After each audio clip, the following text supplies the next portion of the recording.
வழி வந்து விழுந்தது மின்னலின் ஒளி.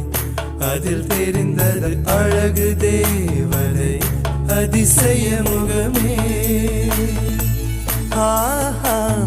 தீப்பொறி எழ இரு விழிகளும் தீக்குச்சி எனையுரசிட கோடி பூக்களாய் மலர்ந்தது மனமே. அவள் அழகை பாட ஒரு மொழி இல்லையே, அளந்து பார்க்க பல விழி இல்லையே. என இருந்த போதும் அவள் எனதில்லையே, மறந்து போய் என் மனமே.